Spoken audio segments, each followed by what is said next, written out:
Invisibility is an ability that can be useful in battles, to sneak away from other people, or even other less honorable motives. However, most of the time, invisibility is mentioned in the context of fantasy and science fiction. But this does not mean that there are no efforts to achieve it in real life. In fact, there are already attempts to do so, so in this chapter we will look at 7 methods or technologies of invisibility and how they work. The most basic example of invisibility I could find consists of a series of mirrors. If we have several objects in the background and we interpose our invisibility mirror, nothing happens, we can see perfectly well what is behind. Then, if we take a new object, we would expect the same thing to happen when it passes behind the mirror, but it does not, it becomes invisible. Unfortunately, this effect will only work as long as we are observing from an exact position, and as soon as we move, the illusion will be lost. In fact, as you can see, this system works with 4 mirrors, which make the light rays surround the invisible object, and it is precisely for this reason that the object behind the mirror seems to be a little farther away than the others, because the light must travel a greater distance, increasing the resulting field of vision. The second example of invisibility is known as the Rochester cloak, and one of its simplest versions works with a series of 4 lenses, more specifically 2 pairs of biconvex lenses, like those used in magnifying glasses, which must have different focal lengths. In such a lens, the focal length refers to the distance from the center of the lens to the point where light incident perpendicular to it is concentrated. The principle of the Rochester layer is that since light is guided in the shape of a cone that concentrates at a point and then expands again, we can position an object at the same distance at which the light is concentrated, but without it crossing its path, causing it to become invisible. The limitation of using only one lens is that we would obviously realize that the image is inverted and we would not be seeing what is behind the lens as our eyes would. This is precisely why the Rochester layer is composed of 4 lenses, which are responsible for reversing the optical effect of the first lens. The first lens concentrates the light to create a zone of invisibility but inverts the image. The second one makes the light travel parallel again, but the image is still inverted.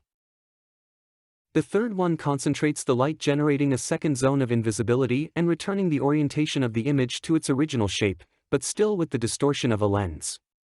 And the last lens takes care of correcting that distortion by making the light travel again as if there had never been a lens in its path. Unlike the example with mirrors, this method is able to keep the lens image aligned with the background, even if the observer moves. Of course, it is a limited area and you will start to see the edges of the back lens the further away from the center the observer is, but it is still a great improvement. The third invisibility technology we will talk about is the quantum stealth cloak, which is actually a completely commercial name and makes no sense at all. This technology also works by using lenses, more specifically lenticular sheets, which are composed of a series of elongated lenses, in which one side is convex and the other is flat. And if you are wondering at this moment, yes, it is exactly the same material that is used to make those pictures that change the image depending on the viewing angle, the only difference being that they have an image on the flat part of the material. To understand how this technology works, let's see what happens when we have a single giant lens. If we position an object behind it, it will appear to be of a considerable size that we could identify, but as we move it towards one of the extremes it begins to distort with increasing horizontal compression, becoming visible even when it is no longer behind the lens. What happens then as we reduce the lens size is that there is an increasing probability that the object is not exactly behind one of the lenses, and therefore its image will be highly distorted or compressed. Moreover, even if the object is right behind a lens, given the small size of the lenses, its image will also be horizontally compressed. And therefore, if we continue to reduce the size of the lenses, there will come a point where the object positioned behind will be completely indistinguishable, but unfortunately the same will happen to the background, which will also be distorted. However, even when this happens, as in this case, where the perception of the individual bricks is clearly lost, backgrounds without textures and with horizontal elements can be used to improve the result. Given this horizontal compression, an object like this cylinder can be perfectly hidden if it is positioned vertically. But if we rotate it to a horizontal position, it will be much more visible.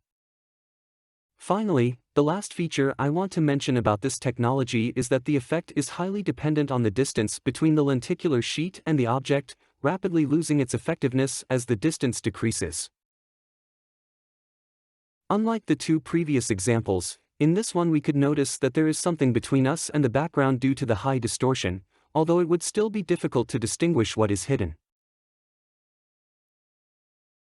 The fourth technology uses transparent plates of carbon nanotubes. Again, it sounds quite impressive and complicated, but in reality the effect is quite simple. The beauty of this material, which is made up of a series of carbon filaments with a diameter of less than a micrometer, is that firstly, because they are so thin, light and sound can pass through them without major disturbance. In other words, it's a highly transparent material. And secondly, being composed of carbon, a conductive material with a high melting point, electricity can be passed through them to increase their temperature. This can happen quickly and in a concentrated area due to the small diameter of its filaments. The way this technology works is by generating a mirage effect. If we put a plate of nanotubes under water and raise its temperature, the surrounding water will also increase in temperature, which in turn generates a change in its density and refractive index. And as we saw in the previous example with the lenses, when light tries to pass between two materials with different refractive indexes, its direction is affected, in this case curving as if it were a mirror, giving the illusion of making what was behind it and the plate itself disappear. In other words, it is a miniature and controlled version of what happens on a road during a day with high temperatures. Although of course, it also has its limitations, since it takes advantage of the phenomenon of refraction, the mirage effect will only occur up to a certain angle, and in addition, the illusion would be lost if the background were not homogeneous, since we are actually seeing a reflection and not what is really behind the hidden object. It may not be the best invisibility technology we've seen so far, but that doesn't mean it's not useful. As they mention in this publication, it could improve the efficiency of other applications like speakers and projectors for sonar. I have no idea how, but luckily it's not the subject of this video. Next, we will look at two more technologies that fall into the category of active cloaks, which means that they achieve the effect of invisibility by fooling the observer into thinking they are seeing another object. The first one is made up of a system with a camera and a projector. The idea is that we can capture an image of the background with the camera and simultaneously project those images onto an object from the opposite side, hiding the original features of the object. Details such as geometry, shadows, or color changes on the object to be hidden can affect the quality of the projection, and therefore the effectiveness of the technology, but these are aspects that can be improved. Actually, the biggest problem, as with almost all the examples we have seen so far, is the perspective of the observer, because the projection will always have the perspective of the camera, and the object will also generate shadows in some parts of it. An implementation of this technology that I love is the one used in the movie Mission Impossible. I do not know if it exists in reality, but in technological terms it is completely feasible. In the movie, they take the image of an empty corridor and position a curtain on which the image is projected, hiding what's behind it. And furthermore, image processing detects the position of the observer's eyes and uses that information to readjust the perspective of the projected image, avoiding inconsistencies with what the guard thinks he should be seeing. Although, of course, this will only work if there is only one observer, because it's impossible to project two perspectives at the same time if both are looking from the same direction. And I make this clarification because in reality there are systems capable of projecting two perspectives simultaneously, but from opposite directions. Like this Microsoft demo in which two people play with a tennis ball using projections that adjust based on the position of the players. The context of use is different, but the technology is the same. The second example of active camouflage and the sixth in this video is the use of Peltier plates to fool night vision systems. As we saw in a previous video, Peltier plates are a device capable of generating a thermal gradient between its two sides when an electric current passes through it. This thermal gradient is also reversed when the direction of the current is reversed, which means they allow to increase or decrease the temperature at will. If we vary the temperature of a Peltier plate, it will not magically become invisible, at least not in the visible spectrum. On the contrary, if we analyze its behavior in the infrared spectrum, which is commonly detected by sensors in thermal or night cameras, we will realize that we can notice when the plate varies its temperature. And this is where active camouflage comes in. If we know the amount of infrared radiation emitted by objects in the environment, we can use that information to control the plates and emit the same amount, making it more difficult to identify the object.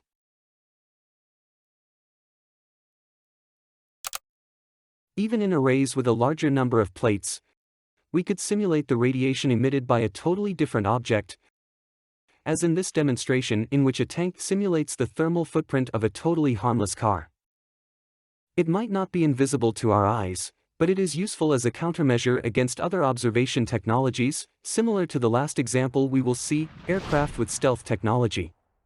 These actually use a set of measures to avoid detection by other systems. The first and perhaps most interesting measure is the use of the shape of the aircraft to be almost invisible to radar. The way radar works is by emitting a radio signal in a known direction, which is reflected if an object is in its path.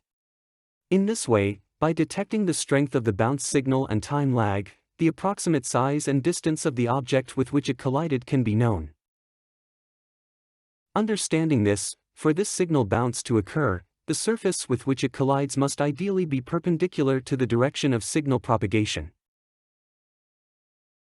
If an aircraft has a flattened shape with a sharp point, most of the signals will be reflected, but in the opposite direction to the radar, and therefore could not be measured by it. Although, it should be noted that this decision makes the aircraft less aerodynamic, so it is one thing for another. The following measures are rather simpler, at least conceptually. For example, reducing the flight speed, because if an aircraft breaks the sound barrier, a shock wave will be generated that could be detected. Reducing the temperature of the turbines and hide them to avoid detection by night vision systems. And reducing the use of communication systems as much as possible, since these same signals could provide information on the aircraft's location. In short, we are still far from achieving an invisibility technology that works simultaneously in all spectra, on a large scale, and whose effect is not lost when changing the perspective of the observer, but who knows, maybe someday it will be possible. I hope you liked this video. Remember to subscribe and that you can support me on Patreon if you think what I do is worthwhile. That's all for now, and see you in the next video.